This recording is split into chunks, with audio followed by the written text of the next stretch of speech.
All right, welcome back here at Main Stage. Now we're going to jump into a beautiful keynote from Verena Pausder, Das Neue Land, or in beautiful English, the New Land. Entrepreneurship and education as a foundation for the future. And I would personally like to add, if you have on the one hand entrepreneurship, on the other hand education, I think also enthusiasm. If you build these three things together, then you get a perfect mix. So with this, I'd like to introduce Verena Pausder, and let's link her in.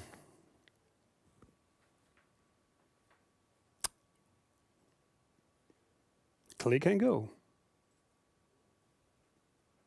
As you see, we are here at the high-tech Gründerfonds, so we are dealing with high-tech links. If we talk about entrepreneurship and education, also the value of MBAs is currently shaking, because even Google has brought out their own MBA now. So it's interesting to see what we see as also education for founders and startups. So also, if you have questions on any of our keynote speakers, please feel free to type them into Slido, so we can also ask Verena on that. Doom, doom, doom. Good morning. Can you hear me? Yes, we can. Hi, Verena. Oh, that's great. Hi, right. good morning. We are just scrambling here to get the video feed up and running for you, but it's already great to hear your voice. My name is Ramon Vullings. Yes. I'm your moderator today. The advantage is you're not using slides, so we have a beautiful picture of you online. And I suggest you take it away while in the meantime we figure out, here you are. Here we go. All right, good to see you. Welcome. All right. Thank you very much. And thanks for adding the enthusiasm to my talk. I would be even more enthusiastic, obviously, if I would be standing in front of the audience today. But this is as good as it gets in Corona times. And so I'd like to kick off my keynote for the next 20 minutes talking about why education and entrepreneurship are the foundation of our future. And I think the Corona crisis this year showed that in a very good way.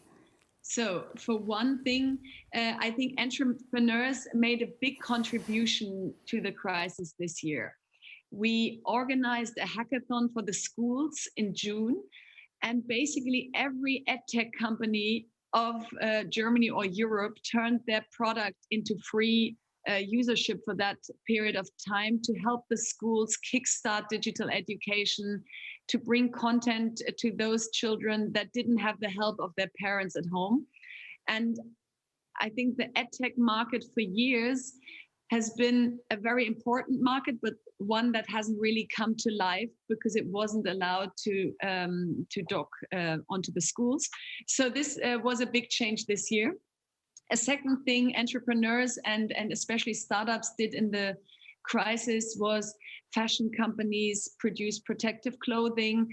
Many startups let their employees work in system relevant jobs. So there were a lot of stories of employees of startups working at local supermarkets, working at hospitals, working to bring food to elderly that didn't want to go into the shops. So also this kind of spirit is something that we need to keep also post-crisis to help our society grow. So what I would like to concentrate on today is how can we make entrepreneurship and education even more important, more visible in the future? Because that is our big chance.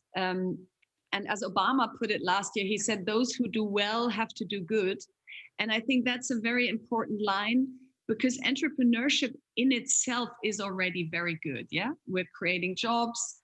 We're allowing people to work in a work environment to make the best out of them.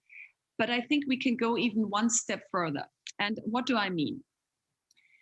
The beauty of being an entrepreneur is you don't have to wait for regulation or law to come into effect. You can create change immediately. And let's take climate change. It's obviously already pretty well known that you can offset your CO2 footprint, but why not actively reduce your emissions? And there's a big movement in the startup scene called Climate Leaders for Action, and they are doing exactly that. They're setting their own targets for climate reduction, and they're giving you real first-hand measures of how you can reduce CO2 with your companies. And this is all before CO2 has an official price in Germany or where law actually forces you to do so. And I think this leadership and this responsibility is what has to shine even stronger after the Corona crisis. Same goes with gender equality. I think we have all read so many studies that diverse teams are a business case and that female founders can go all the way. And I think we don't need any more studies to prove that. What we need is action to put it into action. So let's hire even more females to the management teams and boards. Investors out there even more actively search for female founder teams, and maybe not put the same kind of scheme onto judging them that you might have used in the past, and not saying because they wouldn't be up for the same challenge, but it's a strength to be different. Instead of trying to put everyone into the same format, let's kind of ponder on that diversity and let differences be the business case and that what we're looking for.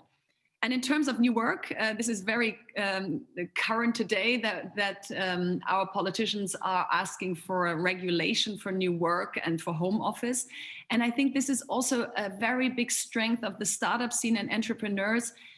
We don't need a regulation of letting people do their best work. We kind of look at employees and say, where can you do your best work? Is it at the office? Then come to the office. Is it at home? Then let's see what you need at home. But having a very rigid structure won't actually lead to the best work. It might lead to the fact that we push people into a structure that doesn't let them do their best work. So climate, gender equality, new work are three examples of how entrepreneurs are already today contributing to a better economy. But one thing they are all reliant on, and I know that being an entrepreneur myself, is the educational system. And actually having a workforce that is digitally educated for the future. And I have founded a few companies in that space. And what always struck me is that there's a general knowledge or a general feeling of, don't worry about the next generations, they're digital natives anyway. They're on their devices all day. We don't need to teach them how to use them. They know better than us. And that's true when it comes to digital consumption. That's not true when it comes to digital creation and to media literacy and to digital skills. Because these skills are nothing we're teaching them right now. Not at the schools, not at the universities. And then we kind of try to teach them on the job. But the future will be much more dependent on these digital skills. And to give you a very good study on this, the World Economic Forum says that 65% of our primary students today will work in jobs that we don't know today, that we don't know about yet. So by teaching them knowledge, we won't necessarily equip them for that what they need tomorrow. We have to teach them skills that they can find their own ways tomorrow. And what we need for that is digitally equipped schools. And that not only goes for Germany, that goes for Europe. There are a few countries like Scandinavia, which have gone a long way so far, but Germany especially is far behind. And maybe to give you some statistics of where we are right now and what we have to do next. We came up with a so-called Digitalpakt last year of 5 billion to equip schools with fast internet and a few devices for students. It wouldn't have been enough devices for everyone anyway. And of these 5 billion, we only have about 60 million that reached the schools as of June of this year. So we haven't even started putting the money we have into action. And that is only one step towards a digital school of the future. The much harder step is to educate the teachers for that digital education. Because you can't play an update on a teacher overnight and say from tomorrow onwards you're absolutely capable of giving this digital lessons. This is something that you have to work on very long term. And so this should be our main focus right now. How can we have webinars and online help for teachers and connecting them with each other to also already use this source of knowledge for the next 12 months, where we will still have a lot of hybrid schools, meaning that students will be in school, but they will also be learning from home. And the second thing, why we have to move quickly on digital education for schools is equality in education. So during the Corona crisis, we had 2.5 million students in Germany that didn't have a device or a printer to actually participate in the online lessons or in the lessons of their schools. And at the same time, they didn't walk through the woods and do education there. What they compensated it with was a TV and mainly digital consumption on devices. And after PISA, we already know that we have a huge gap between social equality in our educational system, and digital education has to work towards closing that gap. But that will only work if it's not a matter of my upbringing or my social environment, if I get to learn to be a digital creator of the future and not only a digital consumer. And so this is the second big reason, besides teaching our kids for the future, that actually every child gets a chance to be part of that future. And the third big thing, which we might sometimes forget, is digital education is also a matter of protecting our democracies. Because digital literacy, so knowing about social media, being able to identify fake news, being able to research online and having valid sources of our information, is something that we need to keep our democracy stable. And I think the US election shows it in the best way, that democracies and elections are more and more online, with little people actually being able to follow these elections and the content and the right kind of messages online. And so this term lifelong learning has to become a less abstract term. So far, it's kind of like, yes, let's all do lifelong learning. And then, in fact, only a few really do it. So my question is, doesn't it have to be a mandatory civil right that we have the right to have lifelong learning ingrained into our careers, into our life, to actually be able to participate as civil servants of the future? And one thing I always get asked is, that all sounds great, but many of that politicians have to solve. What can I do today? What can I do as an entrepreneur, as a parent, just as a person to kind of kick off this digital education? And one thing I came up with, which might help you at home, no matter if you have children or not, is a so-called Zukunftsstunde, an hour of future. So imagine 1 hour per week. Let's pick Sundays from 5 to 6.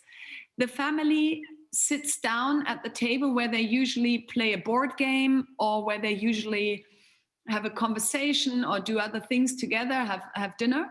And for 1 hour each week, a different member of the family gets to pick a digital device, software, program, robotic, which everyone plays with and which everyone interacts with. So let's take, for example, Scratch. We put Scratch on the table in form of a laptop and say, we're gonna all do an hour of coding together. Or we might even play Fortnite, although we as parents think, wow, that's definitely nothing we want to get involved in too much. But maybe it will kind of give us this sense of what are our children doing, what should be the rules of how often they should be doing it, and we just get involved with their world. And this Zukunftsstunde will lead to better authority and rules for our kids, because they will kind of take us more serious because they know that we are interacting with their world. And it will also spark our interest for things like coding or robotics or stop motion film, to say, okay, you might be allowed 3 hours per week digital consumption on your device, but if you want more, why don't you do a stop motion film? Why don't you do an ebook with your favorite hobby? Why don't you come up with some poem which you rehearsed and then kind of brought to life in form of a video which we can send to your grandparents? So we kind of develop a new creativity for the digital world, where we have maybe so far said, that's not creative, that's consumption, let's limit it as much as possible. And why are entrepreneurship and education so closely linked?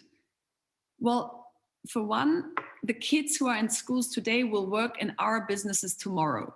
And a startup scene and an entrepreneurship ecosystem can only be as good as the talent that works in that ecosystem. And because it is our number one human resource, we have to do our very best to bring this resource to life and to develop it further. And importing that resource is one option. We haven't proven to be very good at that.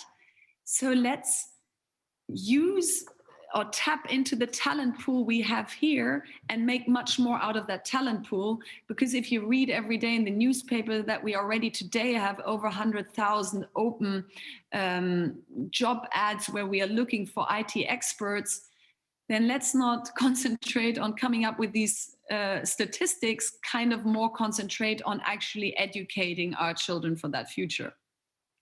And the second thing is, entrepreneurship can help solve educational challenges. So this year, when we came up with a hackathon for the School of Tomorrow, over 6,000 people, teachers, entrepreneurs, parents, students, worked together in an online hackathon of making the School of Tomorrow better. And they came up with so many entrepreneurial ideas of acting now and finding solutions that can work tomorrow and that don't cost money. And to give you an example, they came up with an alliance of system administrators. So every school in the future will need a system administrator for the hardware and the software that is used at the school.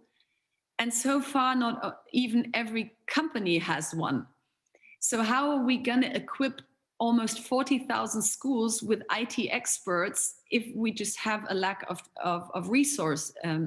So what they came up with to say is, why don't we do an alliance of system administrators, meaning every company lends their system administrator for 1 day a month to a local school in the area, allowing the system admin to answer questions of the teachers, to kind of kickstart the and equipment, and to just give immediate help to the schools so that we reduce the problem of devices lying around and nobody really knowing how to use it. And the last thing is, entrepreneurship should become part of our education, because venture capital democratizes the possibility to become an entrepreneur. In the former days, you went to the bank and the bank asked, who's your father, who's your mother, how much money do you have on your bank account? And then they kind of gave you money to start your company. These days, venture capital doesn't ask who's your mother, who's your father, how much money do you have? Venture capitalists look at the idea, the team, the market, and the chance that this idea will succeed. So if venture capital can actually go to everyone, we should educate everyone to have the chance to become an entrepreneur. And the place to do that are, again, the schools, because that is a place where everyone goes, to not have it as part of the education at home. And what we came up with a few years back is a nonprofit initiative called Startup Teens, to teach teenagers from all different backgrounds educational skills for entrepreneurship.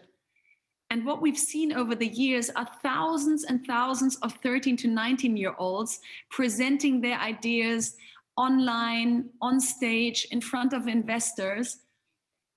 And they might not all become entrepreneurs. They're 14, they're 15, who knows? But what it does to them is that for the first time, they feel like entrepreneurship is for me. I can do it. I can be an entrepreneur. Although maybe my parents or my surrounding have never really thought that could be me. And I think this will make societies in the future strong, that you don't have to be the child of an entrepreneur to become an entrepreneur. You don't have to have met a lot of startup founders to spark the interest in this topic, but it already starts young that you feel you can go all the way. So if we want to have schools that turn our kids into digital creators, not consumers, if we want a flourishing economy, if we want a functioning country, if we want to use this crisis to put all our energy into the answers of tomorrow rather than into rebuilding the past, then we all have to play a role in this. And I believe that entrepreneurs will be the first to move. And it's not about purpose versus profit. It's about purpose for profit. That would be the kind of mantra I would love to have for the future of our economy, that that kind of purpose is ingrained into profit, that it's something we always think while we're scaling our companies, while we're going for maximum growth, that we actually don't say these are entrepreneurs, they go for growth, and these are people that are interested in pushing our societies into the future, but that this becomes one big movement. So let's start today. As usual, move fast, but most importantly, really make change happen that is visible quickly, because only if we have pictures in our heads of what future we want to live in, many people will subscribe to this future and actually follow. So thank you very much.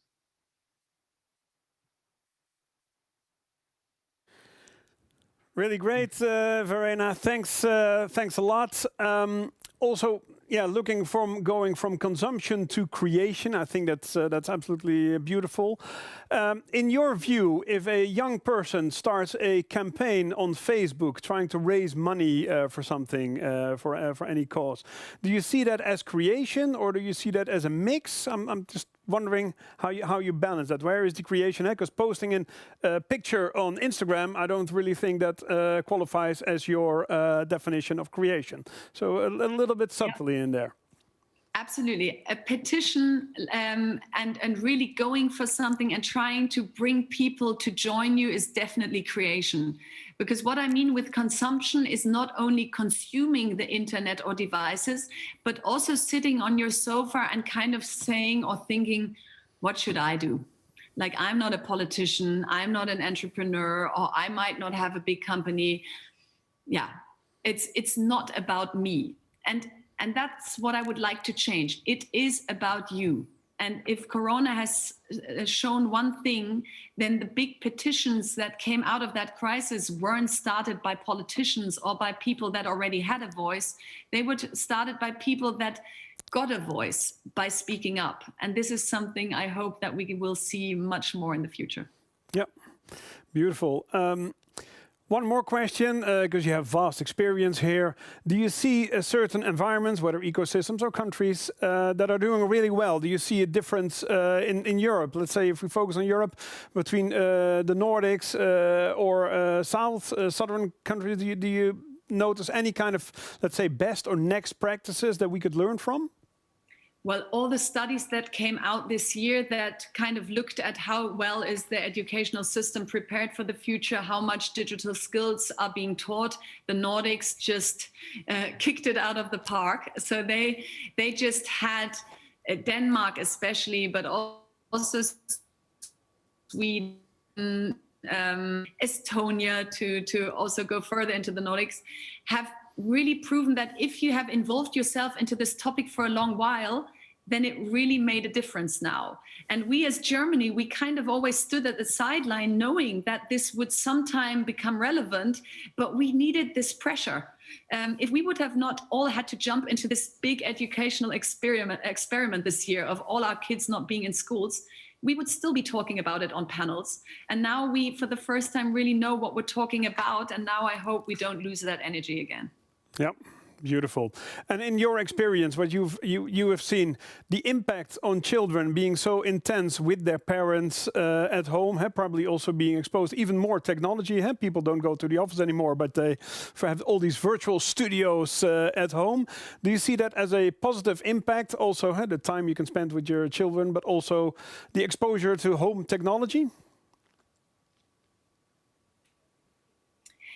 Yes, but I would argue that social interaction and social skills in a digital world are as important as they can be. So our kids weren't lacking input and content. They were lacking social interaction with their teachers, with their friends. So I think one thing that is important, if we look at the schools of the future, it's not about the teacher opening the classroom and afterwards watching kids sitting in front of their devices. The teacher is going to play the important role to actually teach skills like empathy, teamwork, frustration tolerance, problem solving to the kids, because that's something that the robots and the digital devices of the future won't take away from us. That's our core strength. And so that should play a major role in the future. All right. And with this, Verena, I thank you for your time and your beautiful story. And good luck. Thanks a lot for having me. Thank you. Bye-bye.